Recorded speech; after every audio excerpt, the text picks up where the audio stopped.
and it says Yeah, we are we're live, live. which is really Yes. good. When our internet works, when the internet works, it's a great thing. So if you guys are watching the replay, we should have been here about half an hour ago, but I've had an internet problem, and Simon and I were just talking off air about a couple of things that we thought probably we shouldn't mention on air. Yeah, we'll that's try all and we keep the do. show topic focused, no politics at all to be held in the stream when it's live. But Quite right, and I always appreciate your opinion, Simon. yeah, we're on. I caught up with Carl a couple of days ago. He really enjoyed the The Billy Gibbons thing. Yeah, it was good, wasn't it? Yeah, yeah. It's interesting. I yeah have a, yeah I have yeah a yeah. coda to the I Billy caught up Gibbons with thing. I caught up with him a couple of days ago, and he really enjoyed that. And Yeah, I think the great thing about the shows from a personal point of view. And I really appreciate the fact that you guys give me heads up, because I don't know a lot of about some of the bands and the artists that we've been discussing the last half a dozen times. But what I really enjoy is the fact that you guys will give me and anyone else, I suppose, in the chat, bit of a heads up on some albums or some songs that you need to go and have a listen to. And if you heard these songs, say 10, 15 years ago or 20 years ago when you're growing up, to go and hear them again, it's with a set of fresh ears, knowing a bit of information behind it, it's bloody interesting. So Do you not listening find to that? those albums, Yeah, I find that in general. There are some, yeah, the albums you go, I haven't listened to that for 40 years, because I thought it was rubbish at the time or whatever. I didn't get it at all. And you go back 40 years later and listen to it, and quite often I hear a completely different album to the one I remember. yeah, yeah. Completely. Really? What was I thinking? Mainly, how stupid can you be, Simon? You idiot. But yeah, I find that quite a lot. That I go back and listen to an album that maybe I was around at 40 years ago, and you listen to and didn't get it at all. And thought, nah, it's not rubbish. I You didn't go back. realize how popular that ZZ Top were during their time, Simon. They were They were really huge in the popular. 80s. Yeah, yeah, yeah. But they got that where they got that combination of the old Billy Gibbons organic playing and the synthesized drums and the which made them sound very contemporary. In That that was pretty good. with Lynn drums and stuff. Yeah, programmed drums and bass, and but with him playing and I admire the other two for letting it happen. Which is Mm. also because as we said last week, a lot of bands would not have gone that far. But so I think that he is yeah, they will be. What I like about Billy Gibbons is I was watching some stuff of his yesterday. He kept playing with Matt Sorum and another guy. I can't remember. Polish, can't remember his name. But they obviously out on tour in the last few months. Yeah, last year or so. Yeah, he's obviously out just going out. I'm going out and playing, man. I'm 69 years, whatever it is. I'm going out and playing. I'm Billy Gibbons. I'm Wow. taking it on the road, and kind of I admire that, and I think this summer they did a tour with Creedence Clearwater Revival, didn't they? They That's went out correct. With what's his with name? John Fogerty. John Fogerty, John Fogerty. Yeah. not Creedence, John Fogerty. And it's like so I'm taking it out and I'm going out and playing whatever. He's always popping up on things, which I think is really cool. I think if you're a musician, you get to a certain point where your heyday is gone, but actually you can still go out and play. And if you can still go out and play, why not go out and play? And just accept the fact that you're not going to be playing, the stadiums. But if you can fill a theatre or fill an arena or something, it's like, why not go for it? Oh, hats off to them. Oh, and that's one of the great things about YouTube, because you jump on YouTube and there's someone there with a pretty good phone or a pretty good recording device, and they're Yeah, recording the gigs, yeah, and you can watch them. And yeah. you're right, they're not playing in a stadium; they're playing in a small club. So if you've got the ability and the time and the financial backing to go and watch and pay for some of these tickets, because I suspect some of them aren't cheap, No, to no, I go don't. and see Well, some of no, these no guys. tickets are cheap these days, are they? I've noticed. No, No. Was Well, trying to, no. Good point. I mean, I think, I was trying to buy some tickets for the Killers. You know, the Killers, the band, Yes. the Killers. Yeah. Well, they're Oh, they'll playing in be Bristol. expensive. They're playing at the football, and tickets were like over £100, Yeah. £140. Yeah. Wow, that's Yeah. you think, blimey, yeah. So yeah, I mean, it's expensive to go to a gig these days. So yeah, that'll be I mean, about $300. So that'll be about the price here. That'd range from $190, $195, Simon, depending on where you're situated, where you want to be, to $300. So yeah. So if you go wow, to I said I went to the Brothers Landreth last week. Well, that was how much was the ticket? £20, £20, so wow, $40. Yeah, that's in a pub. It's quite a big pub. It's a well-known kind of music pub in Bristol. It has a cool. lot of musicians, has a proper stage and inbuilt PA and all the rest of it. So it has lots of bands, But yeah, Brother was £20 a ticket, and that's go to a pub. But kind of proper 500 seat, 500 standing music, pub. But yeah, it was £20 a ticket, which is That's up to affordable. fine. But yeah. But as we've said, as we've seen in the past, and I saw another example, and I can't remember what it was, but that when I started going in 1972, it was 75p. Yeah. That Rory Gallagher ticket. How much was that? It was like £1 or something, wasn't it? Because they were like, whoa, it's way cheap to go and see somebody live. In the early 70s, and now it's way expensive to go and see them. Oh, I Which saw I the think is right. Cure. I think I paid $40 to see the Cure in 1993. It was the Wish. It was the Wish tour. So when was that? 92, 93. Something like that. Yeah. And yeah, that was pretty cool. But that was a lot of money. Yeah. Yeah. Oh, completely. Yeah. But look, I suppose at the end of the day, if you're a fan, you're going to pay for it. You look at Clapton. You go and watch Eric Clapton. You're paying a lot of money for Clapton tickets, and oh, absolutely. Yeah. yeah, yeah, a lot of money. So, and he hasn't been getting a few good reviews lately too. I understand from a couple of people, and Is he not? the Has he been a Ronnie bit shaky? well. Yeah, well, apparently, but there's a review, is it? And the Ronnie Wood show hasn't been getting any good reviews. Really? Has he been playing live? Right? He hasn't. He's been some gigs, hasn't he? You're doing that Chuck His rock and roll Berry. thing. Yeah. So Really? it's Has he not interesting. been going well? That's one. I don't know who's writing the reviews, but I haven't read them. I've just read the headlines. So it's interesting. So I wonder who's writing the reviews. Some 24, yeah. some 24-year-old. Well, it's Chuck Berry. Oh yes, here we are. Look, the Guardian. Let's see who. Neither rocks nor rolls. Oh dear. Oh, yeah. Let's have a Yeah. look. Is that what it says? Neither rocks nor rolls. Neither rocks nor rolls. That's not good. Yeah. No, God, yeah. Chip, was. Yeah. Blimey, yes, it's not. Yes, that's. Well, it's obviously, but yes, I mean I can see why that doesn't necessarily, because it's. I don't know about you, but if I played my teenage kids, Chuck Berry, it's just like from another planet, Yeah. Well, even the Rolling Stones, for a lot of people's from another planet. So well, indeed. Never mind the Rolling Stones. Yeah. Chuck Berry's going to be like, really? Yeah. So obviously, anyone who's going to be interested in that's going to be a fan.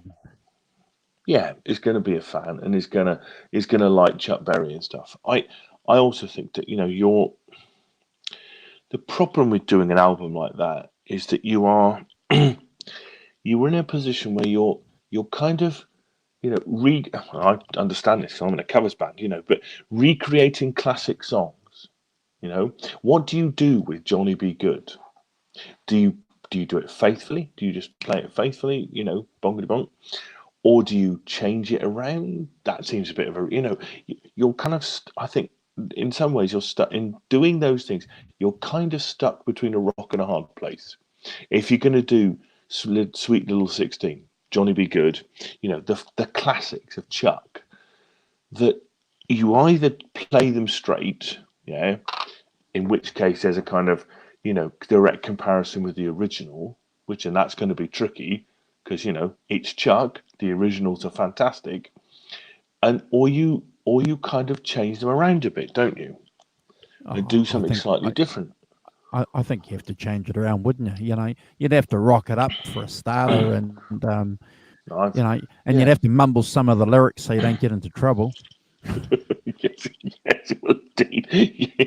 Well, yeah, 1950. But so have you heard the Ronnie Wood? Have you heard? I mean, I've seen him do one song. He did Johnny Be Good on a show called Later, but I've not heard anything Yeah, of the yeah, other yeah. bits. Is it good? What Is it like faithful what I've seen on? recreations? No, no, it's Ronnie Wood. It's Ronnie Wood. Oh, okay. It's yeah, yeah, Well yeah. done. Yeah, yeah, it's certainly Ronnie. How he's got that. It's Ronnie singing. Yeah, yeah. Yeah. Look. The best way I could describe it, Simon, would be you and I, and Carl, half a dozen pints of beer. Well, I wouldn't be able to play after that. So. Yep.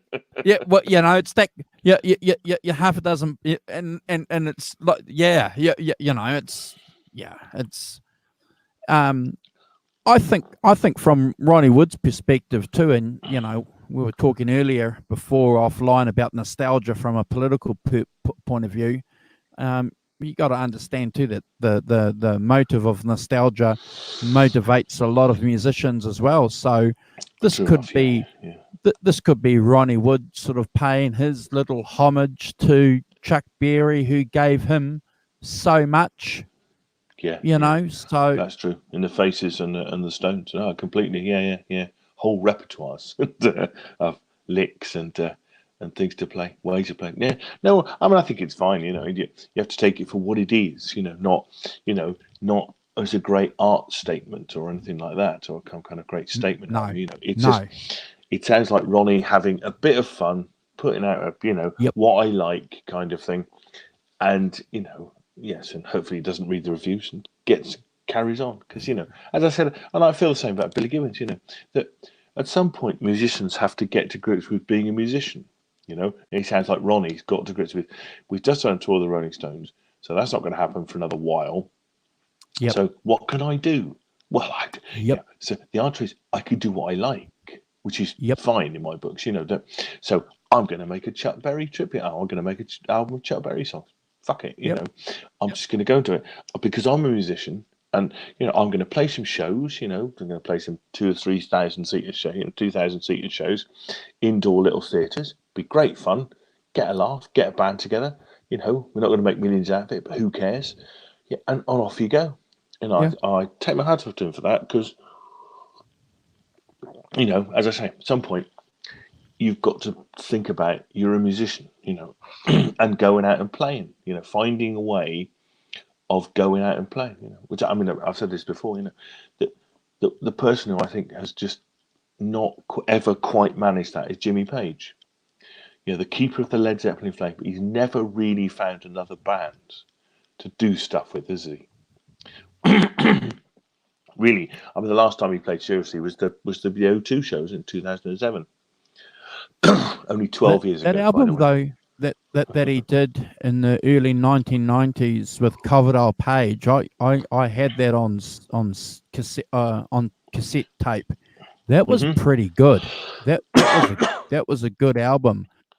And Yeah, I remember thinking back then that this could be the start of something great. You know what I mean? But yeah. it didn't. But it only went one album, didn't it? One album, One sort of, album. probably. Yeah. One way or something. One way. Yeah, and then he had The Firm, didn't he, with Paul Rogers? Yeah. And then he did Page Plant Page, kind of thing. And, but that lasted, I like that album, the Page Plant album. last train to Clarksville, or whatever it's called. No, that's the Monkeys. Walking into No, Clarkstone. That's what it's called. Sorry, yeah. you nit. I like that stuff as well. So, but he's never kind of had another. He's done like little projects, but not anything recently, is he? I mean, he's not. Seems to be living on the nostalgia of the past, really.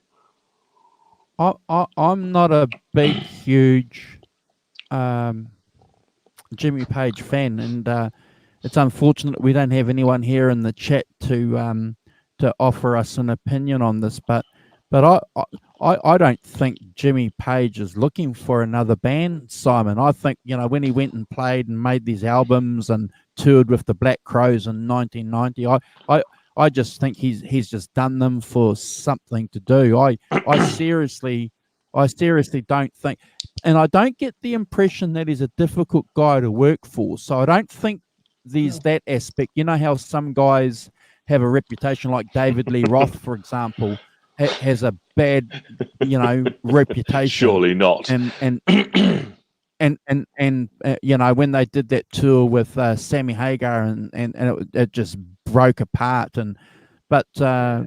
Maybe you know a little bit more about Jimmy Page than I do, but I don't get the impression he's got an ego. I think that's true. No, I think you're right about that. I think that all that session work that he did in the 60s, that kind of, that I would say that knocks that thing out of you. That kind of like that. You don't get difficulty with it. What you learn is how to work quickly, how to work efficiently, how to be organized, how to get on with things. Those early Led Zeppelin records, went in, played, he produced them, so they played them all, they didn't mess about. It wasn't like, did some overdubs, maybe the guitar solo overdubs.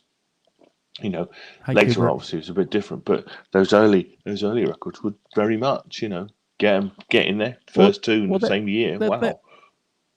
That first album was recorded in 1 week, Simon, wasn't it? 1 week or a week or so? Yeah. 2 weeks. Basic Street Studios. And then when they went on tour, they recorded the second one the same year, put it out in the same year, Led Zeppelin 2, whilst they were on the road. They went and recorded the phenomenal albums. Yeah. Didn't lack for for fire and stuff, but I think that's because all the way that session thing, what Jimmy Page learned was he learned how to mic drums, mic guitar amps, put the amp here, put the mic back here, so that you've got quite a bit of amps, right up close, and all of those things, and he learned all of that stuff and had sussed it all out, so that when you go in the studio, it's like, if you know what you're doing, you know how to get a good drum sound. You don't spend a week getting a good drum sound. You go in, you place the, do the Glyn Johns, 3 mic principle, wherever it is, 4 mics, right, 1, 2, 3, set on a bass, like your baffle bass, right, okay, off we go then, and then you overdub the vocals, overdub guitar solos, you're done. Makes all the sounds right. Do you think Jimmy Page then is just interested in just doing his own thing? So he was never consciously active in searching for something that was going to be bigger. Well, shit. It would have to be something pretty good to be bigger than Led Zeppelin. So, but he wasn't looking for a long-term project running parallel with anything that he was doing in the back. I think he might well have been looking for a long-term project, trying to find people who, he could work with, maybe the longer term. But, that alchemy of 4 people in a room playing, and you get the magic, and you can't just, that was luck, that was, happenstance, whatever, that those 4 guys, Plant, Page, Bonham, Jones, got in the same room, and there was a spark. There was a thing there, a visceral thing that they could feel when they played together. Now that's very difficult. That's very difficult to recreate. Yeah, and I think part of it, that he's played with other people, and it just hasn't worked out in the same way. Well, Paul Rodgers said that he loved working with them. Paul Rodgers said it was amazing. Paul Rodgers said that he used to come in. And we've heard this with a lot of guys, he'd just come in, plug his guitar in, and it didn't matter what the guitar was, didn't matter what the amp was. it, it was Jimmy Page. Yeah. I think you and I have said this before a few times on this show. If you haven't seen that DVD, it might get loud in here with him, Jack White, Jack White, and and the Edge. The Hedge. You got to see it. Certainly for what Jimmy Page. So he's standing there playing Kashmir, isn't he? The intro, that's right, yeah, and it's effortless. Completely, it's effortless and and iconic. God, overused word, I know, but but it's like my kids spend their lives going everything's bloody iconic. Drives me nuts, But that is but what that I is call an iconic. Simon. That is. No one's growling you. So I was always careful of words are legendary, genius, think banded around. Genius, yeah, possibly. possibly. For me, genius that's quite a high bar in my world. Okay, just saying. Yeah, I've been listening to music for 40, 50 years plus. So come back in 40 years time and tell me if that person or that group's legendary. Yeah, or they're still described as a genius or something. I think you've got to be a bit careful with these. It's he's a genius. Like, no, he's really good, but careful. I think there are very few geniuses. In rock and roll. Yeah, there are a lot of. I think Bob Dylan's a genius. I think Jimi Hendrix. Geniuses are there. And then. Maybe Eddie Van Halen is, because he took the guitar to a new place and stuff. But, beyond that sort of name, I'm not claiming for 1 minute that, most of the stuff I like is, that someone like, I don't think Bruce Springsteen's a genius, by the way. That's a good example. Bruce Springsteen is not a genius. He's great. And he's a fantastic musician and he's a, I think he's a fantastic guy as well, as a man, and he has ideas and he makes really, really great records and I love all his records stuff, but he's not a genius. No. Let's be clear. He's not a genius. And it's the same thing with Clapton in my books. Clapton is my favorite guitar player ever. But in my opinion, he's not a genius. He's outstanding. I love him. I'd tattoo Eric Clapton on my forehead if I could. Careful. And it's the same thing too with Keith Richards. I don't see Keith Richards as being a genius. Certainly great, but I see Jimi Hendrix, and I'm not really a Hendrix nut. Do you understand, no. Simon? But when I listen to Hendrix and you put him into context of what he was doing in that 3-year period, clearly a genius. Yeah, and I feel very much the same way about Eddie Van Halen. It's not my thing at all. It doesn't. For me, the bottom line of music is, does it move me? And and I can't explain it. And I have no.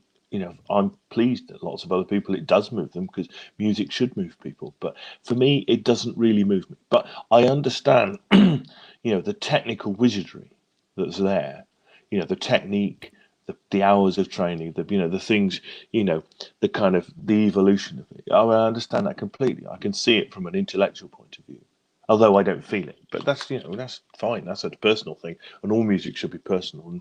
And not everything is going to move all of us the same.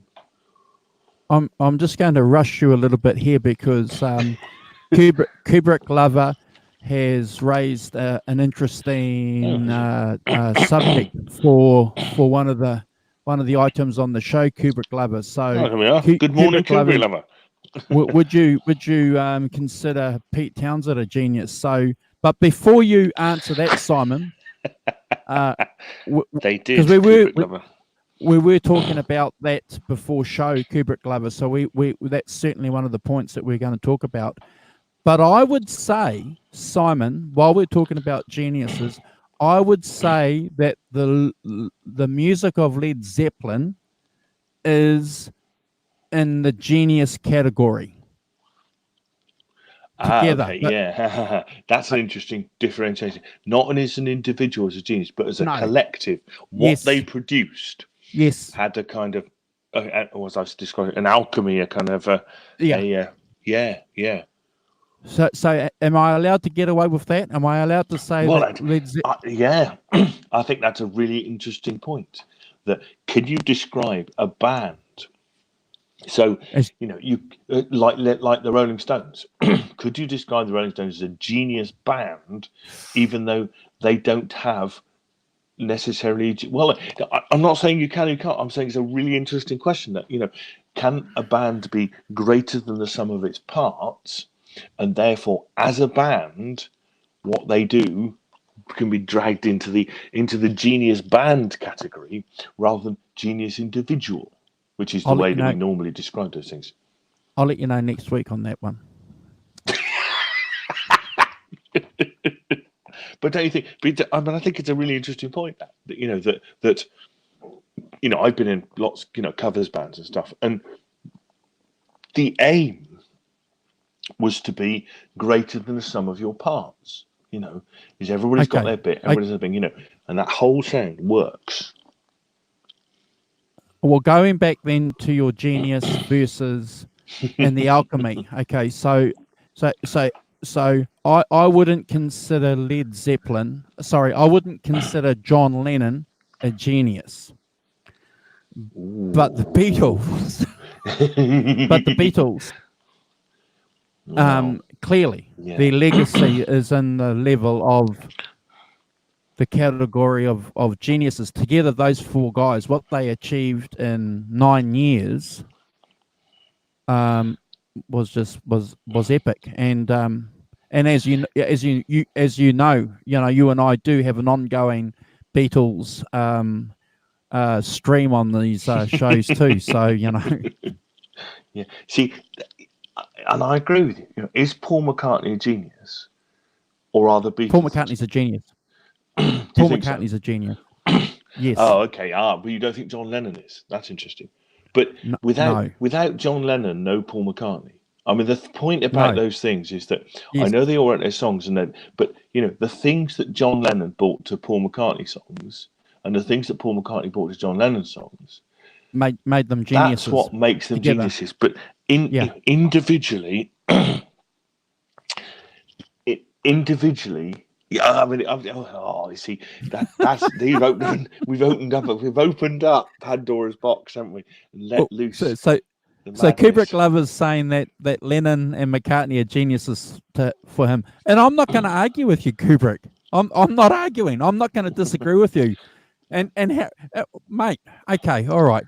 I'm not going to argue either. I think they're both geniuses. I think John Lennon's a genius. I think that because they wrote the songs in the Beatles, but I don't know where you draw the line with that, but I think it's really interesting that that whether you can have a band are a genius, but all the members not necessarily are.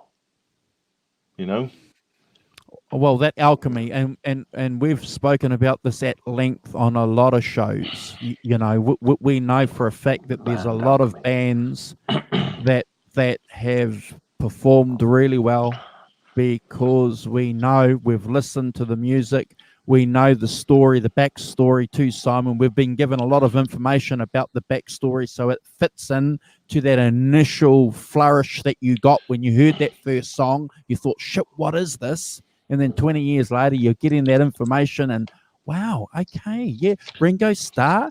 Yeah, okay, so he was a bloody good drummer. He was the best drummer in Liverpool. Yeah, completely. Kubrick lover, you know what? That just Pink Floyd occurred to me as well. Completely occurred to me. I don't think anybody individually in Pink Floyd is a genius musician. But would you describe Dark Side of the Moon as a work of genius? Yeah. See, that becomes a difficult question and a different question, doesn't it? Whether those, and then whether that album, all those, whether you consider. I mean, I think for me, Dark Side of the Moon is a great work of art. It has a thing all of its own. That it produces. It has an idea. It has a kind of concept kind of behind it that and it's just so many people bought that record that that it's yeah, I agree, Kubrick Lover. But I wouldn't say that individually. I wouldn't call David Gilmour a genius. I'm with you. I'm like you about David Gilmour. I love David Gilmour. I think for me, he's one of my favourite guitar players. He just, I listen to him sometimes. Lie on, listen to Comfortably Numb or something like that. I mean, one of the greatest solos, and the way he does it is just knocks me over.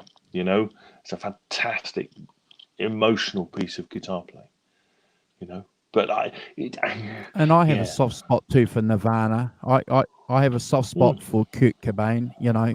Came from a tough, broken family, worshipped the Beatles, loved John Lennon, knew his rock and roll history, loved Lead Belly, knew it all. Simon, this was a guy that was immersed in music, had obviously some issues that people took advantage of.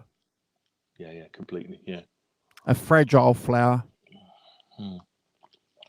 But also, yes, and kind of, I'm amazed at the kind of, there's quite a lot of sort of anti-Kurt Cobain feeling, isn't there?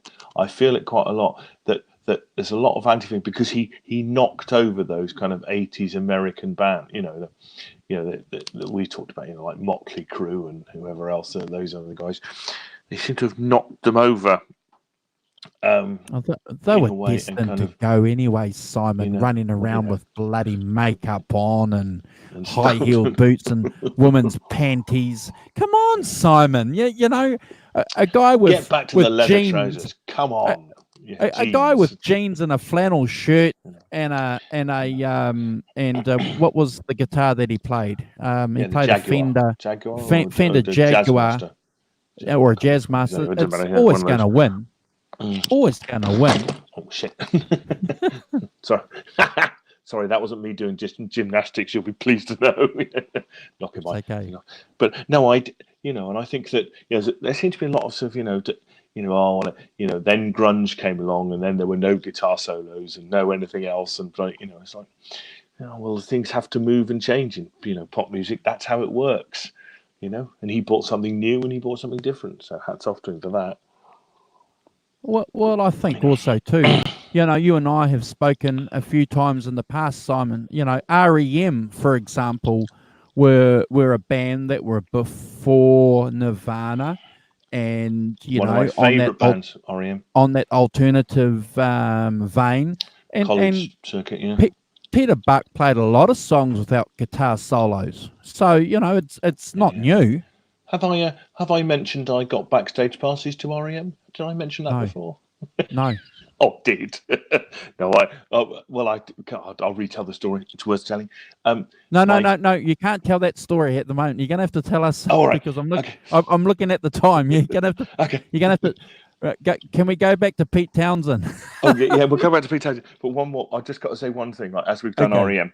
All right. Did you know that the piano on Night Swimming? Night Swimming by REM on Automatic for the People. Well, the piano is the same piano that was used on Layla. It's the same piano.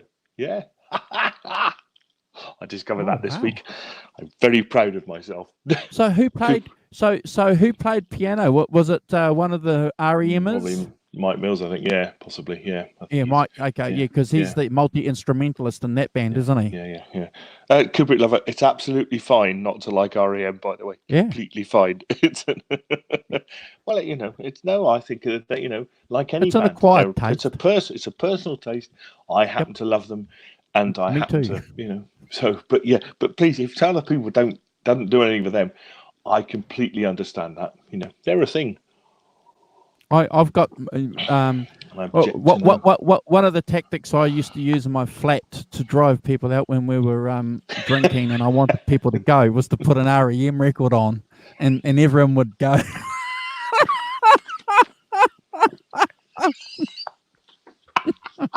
Which one did you put on? Murmur. Oh yeah, the first one, yes.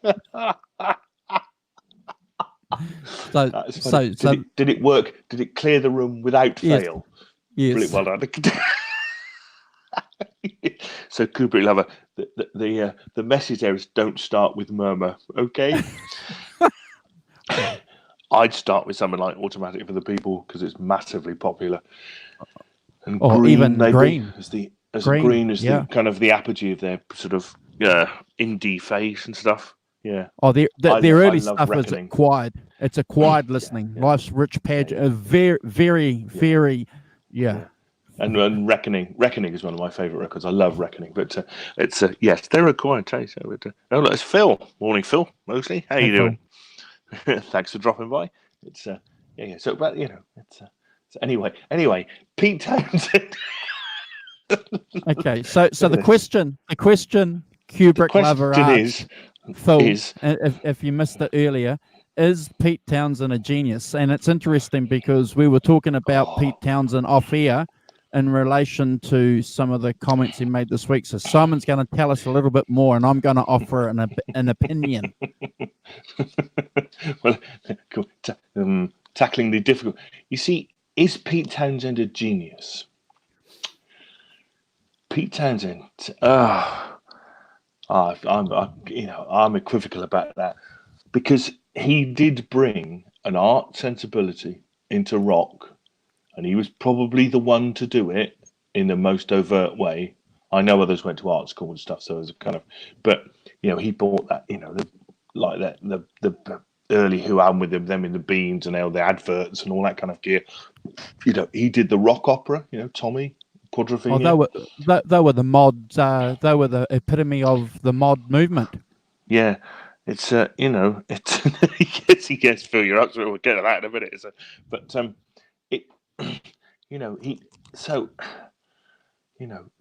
I would say he probably is a genius because that vision and those wanting to do a big thing with rock and roll, is a very visionary thing.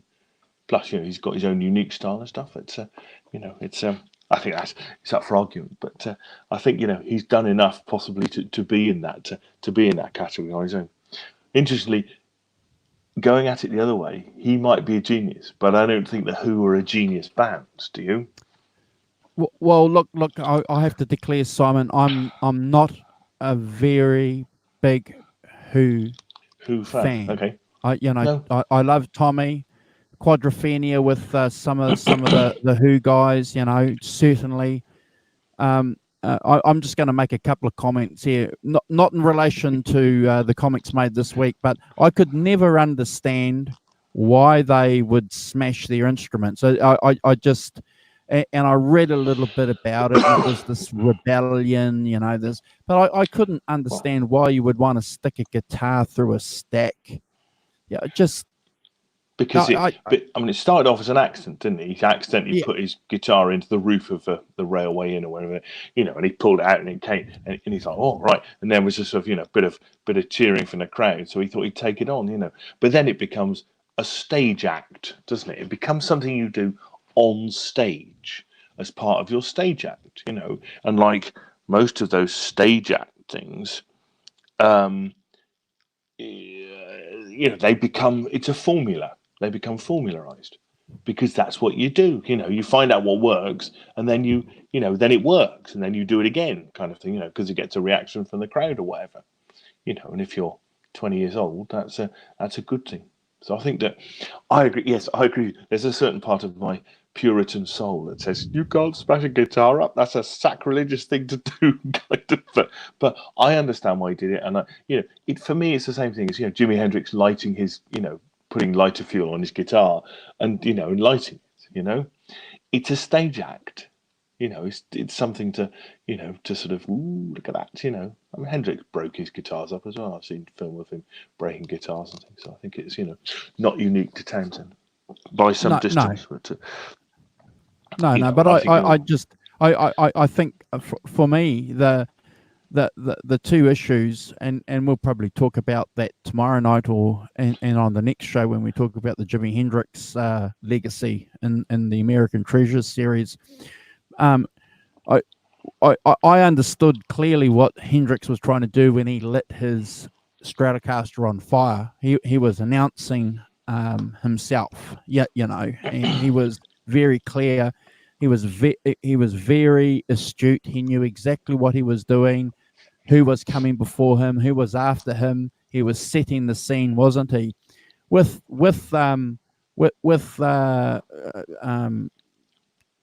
Pete Townsend smashing guitars, I just see a spoilt brat, Simon. That's interesting. Yeah. I just see, this angst, obviously a mod, Anyway, we don't want to dwell on that.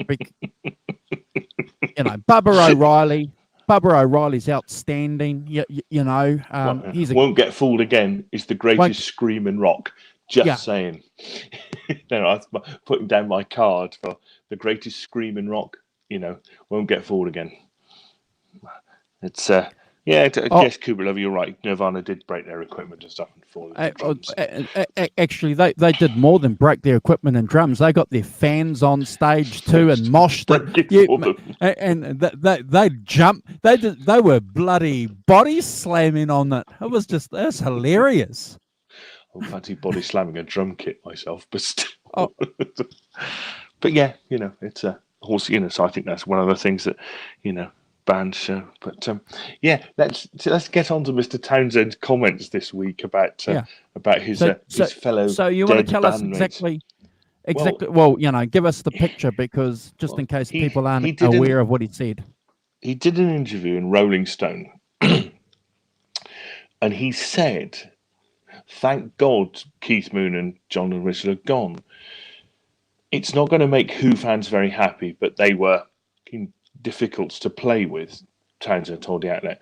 "They never ever managed to create bands for themselves. I think my musical discipline, my musical efficiency as a rhythm player held the band together." Which is, it's great. You see, now you tell me what you think about that. That's what he said. I can only hope that they know me well enough to know I tell the truth as much as I can. But it's so that was his that was what he said. So what do you think?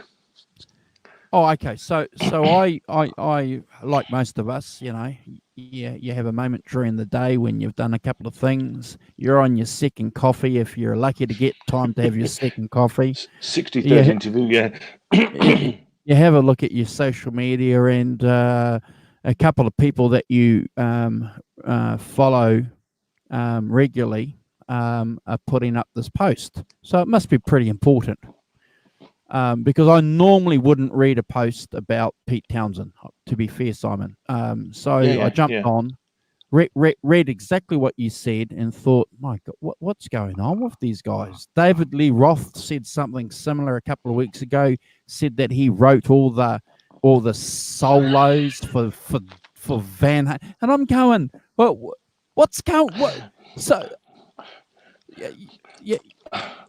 I think there's more validity in Pete Townsend than there is possibly in David Lee Roth. But David, do you play the guitar?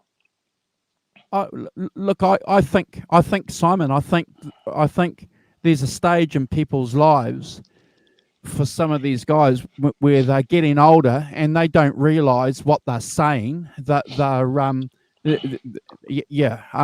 I think what he said was harmful, hurtful, and disrespectful to these guys that gave him everything. I've watched the bass player John Entwistle's DVD early in the year, and he was a breath of fresh air. The way that he played bass, he was playing bass like a solo guitar. He was doing that before anybody else. He broke his back for that band. He made sure that band was focusing and on point, when they were out mucking around. So Yeah. disrespectful, Simon.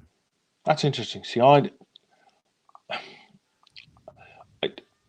could put some context around it. I think that there's several layers of stuff in this. That I think that probably, I mean, I agree with the Kubrick lover. I think Keith Moon was kind of unruly. I think that probably being in a band with Keith Moon was a really difficult thing. Yeah, because that kind of one hesitates, crazy kind of off the wall kind of maverick, eccentric character in a band who didn't play drums like somebody else played drums, who didn't lay down the backbeat, but used, kind of drum soloed all the way through the songs and stuff like that. I can imagine that from a musical point of view, and John was, as he said, I'm the rhythm player, and it's always been said, hasn't it, that Pete Townsend was like the drummer in most bands. Is he held down the rhythm of a song, and the others went round him, kind of thing, with Daltrey singing. And I think that in many ways, I think that that if you're a guitar player, that's quite a difficult position to be in. I think creatively, and when you're playing in a band, you're playing with people who don't conform to the stereotype of the instrument they're playing. And there's no reason why they should, by the way. I think it's fine. The Who were unique in that kind of having that's going to make his musical life, and I think that's what he's talking about here, his musical life, quite difficult. Because you're having to think about everything you do. You have to compose a song, and let's face it, he's the the writer of all the Who songs. Pretty much, Townsend. I agree. Kubrick lover. John Twistle wrote things like Boris the Spider and stuff. But for the main part, Townsend is the man, and I think that that thing about they didn't create bands outside the Who. That's true. They didn't do anything out. But John Entwistle didn't really have a career outside the Who. Neither did Keith Moon. It is true that he was the rhythm player and held the band together musically. Yeah. When he played, he was the person doing it, and I think that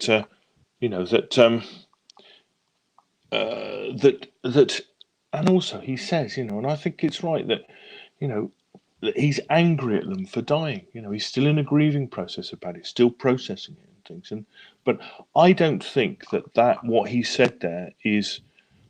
I think he's talking in a musical sense, not in a personal sense. And I think that those comments are valid in that context. Does that make sense? Oh, look. I know I disagree with you, but I hear what you're saying. That's fine. Look. I hear what you're saying. Look, I think he's a smart, intelligent guy, and I think if there's any ambiguity there, he could have made that clearer. I appreciate the fact that you're defending him, Simon. That's a wonderful thing. That's a wonderful thing that you are. That you can see a glimmer of hope there, because that's not what I saw. I saw a nasty guy, making. I thought. And still do disrespectful kind of thing. Comment about guys who gave him everything. And let's face it, let's put this into a little bit more of another perspective too. If he was angry with Keith Moon, well, he had to sort of be a little bit respectful and humble towards Keith Moon, because he was part and parcel of bringing in that paycheck. People. And again, I'm not a Who nut, but I've read a little bit about them, because they're part of that 60s scene. The media loved Pete Moon. He was Keith Moon.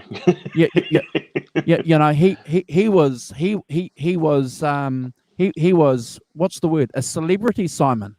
Yeah, no, completely. Oh, I think from a publicity point of view, I think you're right. I think it's one of those things that like anything, if you're going to speak of the dead, then Yeah. and you're Pete Townsend, you're a public figure, then you have to be quite a bit more careful. I don't think he was very careful in his choice of words, And about this is the a way that guy, he put it and stuff, and they obviously helped him to get where he is today. Let's not forget. But and this is I think this is a guy that apparently is spiritual. He turned his back on drugs and a full-on material life and embraced spirituality and investigated himself and came to know himself clearer. And these are all great things. I fully support that, as individuals to do that. But you, you know. Um, you read that interview, it's not very spiritual. no, but I think the other part of Pete Townsend is that, and he's always been this. He's always been an angry man. You know, there's depths to Townsend.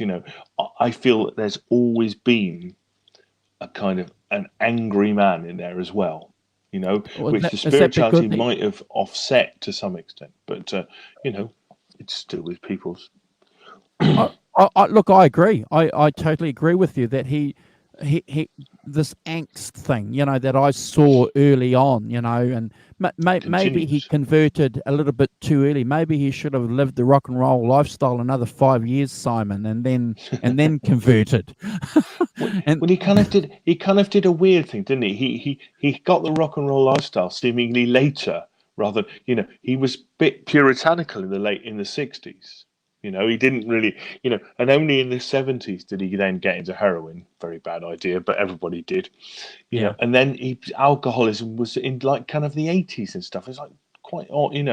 Kind of he did it later and was a bit puritanical in the 60s, which is a bit weird, really. But as I say, I think he's always been an angry man, yeah, and that's no, part of no, his personality, and continues to be an angry man, and says things sometimes that he should he should think more about. But who of us don't do those sorts of things?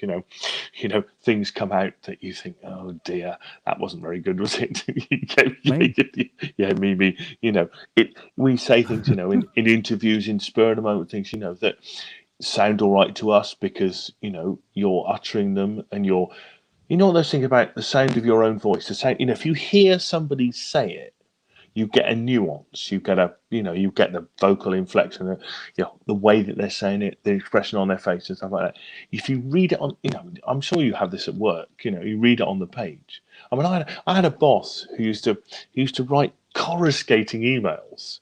He'd send you an email, and it was like you think. In the end, I just used to delete them and phone him up and say, "What's this about?" Martin, and he'd go, and then he'd tell me, and then it would be fine, and then I'd understand what was going on.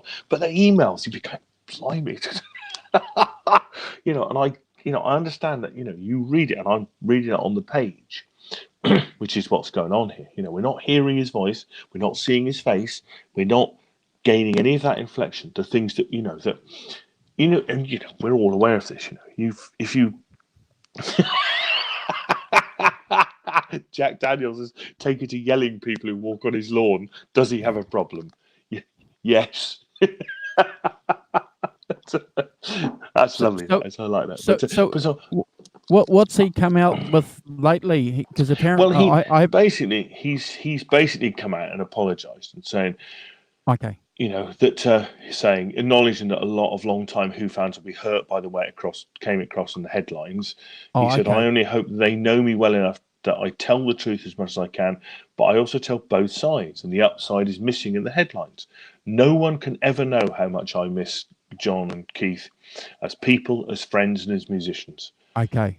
He explained he's still processing their deaths and made the comments out of frustration, although he didn't mean for his words to be taken literally. "To this day, I'm angry at Keith and John for dying. Sometimes it shows. It's selfish, but it's how I feel," he continued. "I was being ironic in my own English way by suggesting it's something I'm glad about. I could be grateful to be free as a player and a writer, but sad about losing old friends. It does feel ironic, and it also makes me angry. which I think that's a much more considered, much more the thing I'd say about Tone. I think I've just changed my mind after you reading that. I've just changed my mind.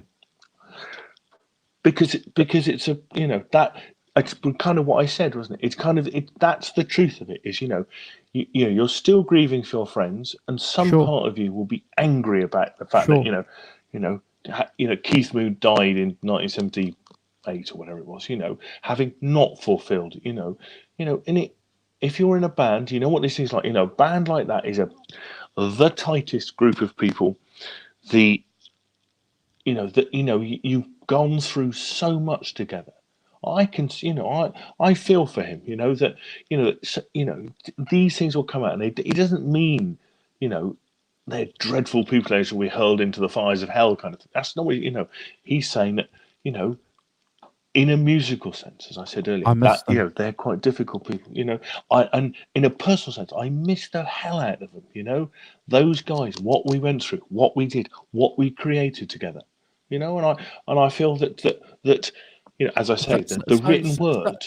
Someone should say then to Pete, it's okay to be honest. It's okay to say if you've been interviewed by someone. It's maybe you should just try that. Maybe he should have just said, "Look, I miss those guys, man. I feel really pissed off that Keith." Certainly, because that was self-induced, wasn't it? His rock and roll lifestyle got in the way. Yeah. Sadly, got in the way of his, of his musical, that drumming genius, the craziness. John was like cancer, wasn't it? Was John died of cancer? John Entwistle died the rock and roll lifestyle of cocaine and hookers in a Las Vegas hotel. That's correct. That's correct. Yes, Yes. and for those of us not involved with him in anything, you go, that's rock and roll. That completely is. He was on the wagon for a while, though, wasn't he? He was on the wagon for a lot. Yeah. Well, probably. I don't know much about John Entwistle. I don't know if he was a great drinker and stuff like that. He obviously took cocaine sometimes and went off to Las Vegas to have fun. But no. I know Keith. I know Keith Moon died with prostitutes, but John Entwistle, I'm sure he died of cancer. No, John Entwistle died in a Las Vegas hotel, having had a night with cocaine and candy. Yes, absolutely. Well done. This is heck. Hack, how you doing? I missed that. Oh yes, it's one of the great. The great rock and roll deaths of our time. Yes. I missed that bus, Simon. I think he had a place where he died in the Hard Rock Cafe in Casino Las Vegas. He had gone to bed that night with a well-known groupie who woke up the next morning to find Entwistle cold and unresponsive. There's a joke there, but I'm not doing it. No. But yeah. So let me just say that. Okay, so that puts it into perspective. Then I'm sorry, Simon. Okay, I take everything I said back. Okay, so Pete has every right to be upset and angry with these guys because of that. Because okay. And Entwistle died in 2002. When he's in his 60s. When he's in his 20s. And I think, I think my point stands that, that the interesting bit is the first bit, the criticism, is a spoken one. Yeah, it's an interview with somebody. It's spoken. The second bit, the bit where he says, "To this day, I'm angry with Keith and John for dying. Sometimes it shows it's selfish, but it's how I feel. I was being up." That is a written statement, and he did die. Yeah, I mean, as I say, Hack, from the outside, it's the great rock and roll death. It's like the way that they all want to go, in bed with hookers and cocaine. Come on. Where was we all want our rock and roll heroes. We all want our rock and roll heroes to go like that, don't you? Because it's Kubrick. I think it's not out of context. The context is that we are seeing something that is we are reading something that is spoken. If you write down something I say, but without the smile on my face and stuff like that, it takes on a completely different meaning. You behave yourself, hack. Never mind your hookers and your cocaine. It's too late for you. But you see, if you can hear me laughing, you can see the smile on my face when I say that to Hack, yeah. But if you wrote it down and said, Simon says Hack needs to behave himself, it's too old for that kind of. It might come across as a piece of quite sort of serious criticism, Sure. Simon criticises Hack for wanting to, because you hear me say it. To lead a rock and roll lifestyle after being 5 years on the wagon. Yeah, at your age, Hack, behave yourself. You can't take it up now; it's too late. But if you wrote down those things out of, it's not out of context. It's that the context in which they're being said is not the context in which you're receiving it. So that I'm saying it, and I'm saying it with a smile on my face, and we're laughing. So I then write it down and put it in an article that says Simon criticises Hack for, and all of a sudden. It's not out of context. It's just you can't see me and hear me saying it. I can't, and as I say, I think that first bit is he's speaking it. And if you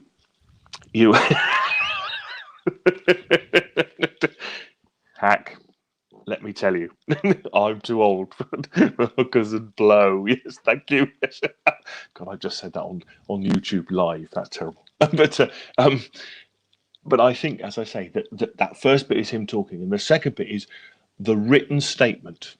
That actually but he's sat down and written it. Yeah. So then you're in control of what is being said and the meaning of it in a way that you're not when it's spoken, and then it's written down by a journalist. I don't blame the journalist, by the way. It's just the way that the meaning, the nuances you get changes from me saying it live now, talking to you on a camera. And then if you wrote it all down, you go just, there's nothing great about older hookers, Jack. Face facts. I think a good example of that is the Maureen Cleave article that John Lennon gave to her. Now it was that was printed in the British Post or press a year before it was reported in the American press, and the Americans took it completely out of context. Now John Lennon did not say clearly, if you read the article, and I have many times, he was making a point. He was making a point about why should the Beatles be as popular or more than popular than Jesus Christ? That doesn't make sense to me. Yes, that's right. And then taken out of context is suddenly John Lennon says the Beatles are bigger than Jesus Christ, which he never said. But the English understood what he was getting at, but some people in America just saw that some people and just took it for, and then a couple of weeks later you had Beatles burning. Burning Beatles albums in the organising, yes. And then what's really interesting though is if you go and have a look at some of the clips on YouTube where John Lennon's saying sorry clearly, because he's told to, but he's going at great lengths, and Paul McCartney's defending him, saying, well, look, why don't you talk to me about the Vietnam War? And they won't talk to her. They don't want to talk to him about the Vietnam. Well, if you want to ask me my opinion on something, ask me my opinion on the Vietnam War. Yeah. But it's. I mean, I've read a lot of these. I mean, the last bit of it is just what he says. The upside with Keith and John was that on tour and in the studio we had so much fun. Playing with them was hard, but both Roger and I spent a lot of time doubled up in joy and laughter, even though we could have benefited from a quieter life sometimes. It was a riot, And I think that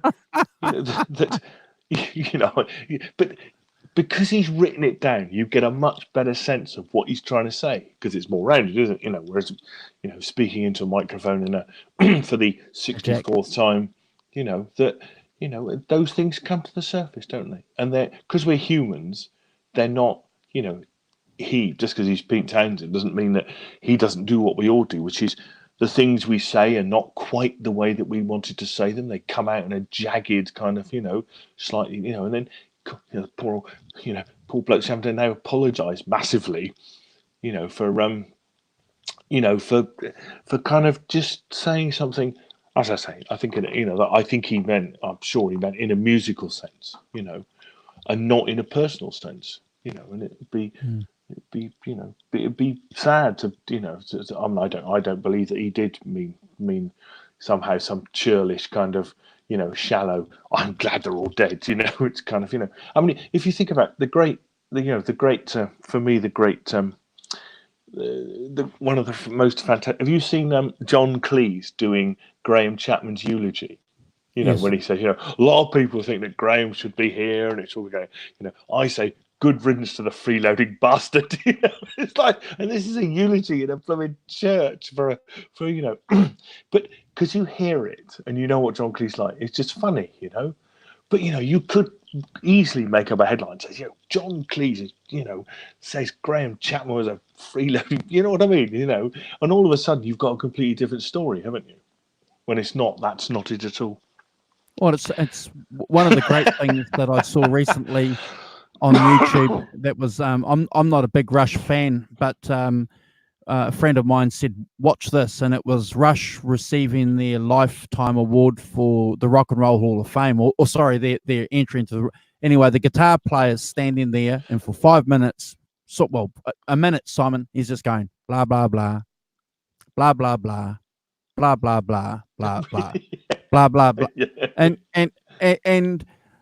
the reason why I'm mentioning that, Simon, because that fits into the context of what you're just saying here. So sometimes the media, when they present something, for whatever reason, if there's an agenda behind it, or if we're taking that as readers out of context, it does become blah blah blah, blah blah blah. Yeah, absolutely. And if you say it and you can see him doing it, it has one meaning, and if you wrote it down, it has a completely different meaning, and print it in the newspaper. He said, I know. And let me say, John Cleese slapping Graham Chapman with a massive trout into the water is one of the funniest things I know. And this is one of the great things, Simon, that you've got with a New Zealander and an Australian. Is that we've been given this English comedy here in both our countries for 40 years.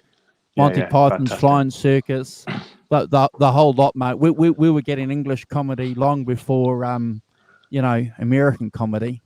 Yeah. That's why the Oscar Tritz collection of Norwegian folk songs. The trout. Oh man, that's just one of my favourite things ever. And I love also the cult, the things going here. What is a tosser? Yeah, Kubrick lovers know. That's wonderful. It's like, what's that? So John Cleese with Manuel. What was Andrew that? Sachs. What was that? And Andrew Sachs. What was that program? Fawlty Towers. Faulty. So that stuff, 90% of that would be anti-PC, Simon. Quite deliberately. I mean, obviously, that the character of Basil Fawlty is a mad, crazy kind of, lunatic, really. Absolutely. But that's the whole point. Is that he's have you seen my wife make toast? All of that. I loved the goodies. I loved Kenny Everett, Sid Snot Ear, Sid Snot. Oh yeah, that was outstanding. And the hot gossip dancers. How did he get away with calling a character on a mainstream television Cupid stunt? Yeah. How did he get away with that?